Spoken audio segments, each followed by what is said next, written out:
Kenapa sebagian masjid ketika melaksanakan sholat tarawih berbeda-beda rakaat? Ya, karena memang ya dalam literatur fikih, mazhab ulama fikih sendiri berbeda pendapat dalam masalah ya rakaat sholat tarawih. Maka wajar saja jika kaum muslimin pun berbeda-beda dalam masalah rakaat sholat tarawih. Ya, ada yang sholat tarawih 11 rakaat, ya 8 tarawih, 3 witir. Ada yang 23 rakaat, 20 tarawih, 3 witir. Ada yang sampai 30, ya 36, ya kan, 40-an sampai seperti itu, ya. Berapapun jumlahnya, insyaallah taala itu tidak masalah. Ya, karena kata Rasulullah SAW, sholatul laili mathna mathna. Sholat malam itu dua-dua. Ya, akan tetapi Rasulullah lebih mengutamakan untuk dirinya ya, itu sholat 11 rakaat.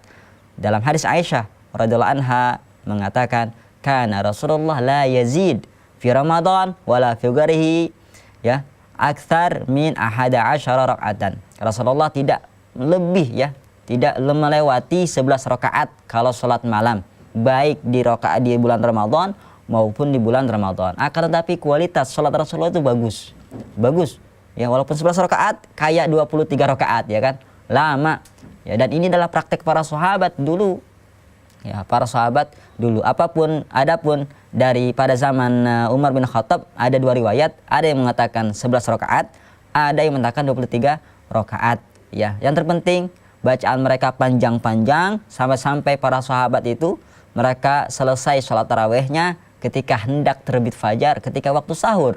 Masya Allah.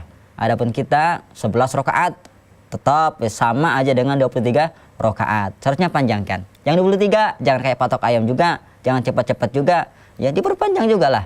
Seperti itu. Jangan hanya meniru rakaat saja. Tirulah, berusaha kita meniru untuk dari segi kualitas, ya, bacaan Al-Qur'annya. Karena Rasulullah SAW mengatakan afdalus shalah atwaluha kunutan.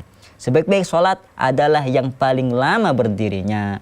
Alhamdulillah jika kalau di sana ada masjid-masjid yang menghatamkan dalam satu malam 1 juz, 2 juz, bahkan ada yang 10 juz. Masya Allah, ya. Mudah-mudahan Allah SWT menolong kita dalam ketaatan kepadanya. Oleh karenanya, sholatlah tarawih, jangan sampai kita meninggalkan sholat tarawih. Yang salah itu yang tidak sholat tarawih. Yang salah itu yang bolos dalam sholat tarawih. Baru separuh udah bolos. Padahal kata Rasulullah SAW, man qama ma'al imam hatta yansharif kutibalahu qiyamul lail. Barang siapa yang sholat tarawih bersama imam sampai selesai, ya, maka dia ditulis diberikan ganjaran sebagaimana orang yang melaksanakan sholat malam semalam suntuk. Masya Allah.